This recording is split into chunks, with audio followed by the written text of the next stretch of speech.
Rajshahi medical college হাসপাতালে সকাল পর্যন্ত ২৪ ঘন্টায় হামের উপসর্গ নিয়ে ভর্তি হয়েছে আরও ৫০ জন।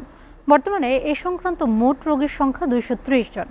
এ বিষয়ে বিস্তারিত জানাতে সরাসরি যুক্ত হচ্ছেন সহকর্মী জাহিদ হাসান। জাহিদ, রাজশাহী মেডিকেল কলেজ হাসপাতালে হামের উপসর্গ নিয়ে এ পর্যন্ত কতজন ভর্তি হয়েছে, বিস্তারিত জানাবেন।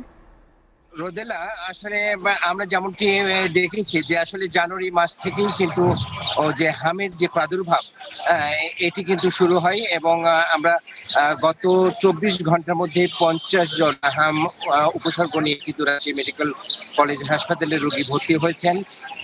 এবং আসলে যে মহামারী, আমরা এটা বলতে পারি যে অনেকটি মহামারী আকার কিন্তু ধারণ করেছে এবং গত ৩ মাসে কিন্তু ৩০ জন হাম আক্রান্ত শিশু কিন্তু রাজশাহী মেডিকেল কলেজ হাসপাতালেই কিন্তু মারা গেছেন।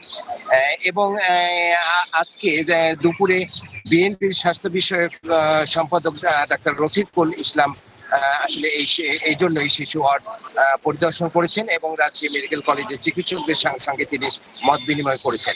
পরে তিনি কিন্তু সাংবাদিকদের সঙ্গে এক ব্রিফিং এ তিনি যেমনটি বলেছেন যে জানুয়ারি মাসে কিন্তু চট্টগ্রামে প্রথম এই রোহিঙ্গা ক্যাম্পে কিন্তু এই প্রাদুর্ভাব দেখা দেয় এবং এই প্রাদুর্ভাব দেখা দেওয়ার পরে সেখানে কিন্তু সতর্ক অবস্থা নেওয়া হয় যেন এই হামটি যেন মহামারী আকারে ছড়াতে না পারে।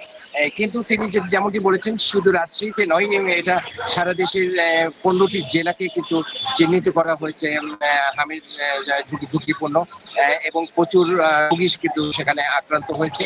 এবং তিনি যেমনটি বলেছেন যে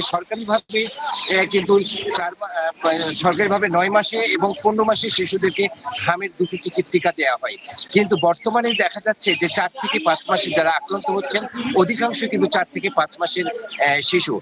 তিনি বলেছেন যে আসলে এত অল্প বয়সী শিশু কেন আক্রান্ত হচ্ছেন, এই বিষয়টি স্বাস্থ্য বিভাগের একটি গবেষণার বিষয়, তারা গবেষণা করে দেখতে চান।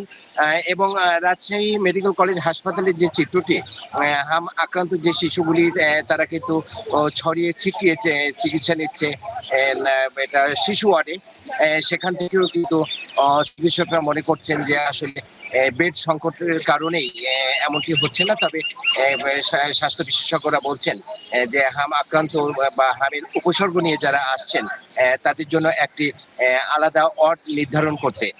ঠিক তার পাশাপাশি আমরা বলতে পারি যে গত ৩ মাসে যে ৩০ জন শিশু মারা গেল, এই জন্য চিকিৎসকরা বলছেন যে আইসিইউর যে ব্যবস্থা, এই আইসিইউর ব্যবস্থাটা রাজশাহী মেডিকেল কলেজ হাসপাতালে খুবই কম এবং এখানে ১২০০ শয্যার হাসপাতাল হলে পরেও এখানে কিন্তু চিকিৎসকরা রাত দিন পরিশ্রম করে ৩,০০০-এর অধিক রোগীকে প্রতিদিন চিকিৎসা দিচ্ছেন। সেই জন্য কিছুটা চিকিৎসা কাজে কিন্তু একটু সমস্যার সৃষ্টি হতেই পারে, মানে অর্থাৎ বিঘ্ন সৃষ্টি হতে পারে।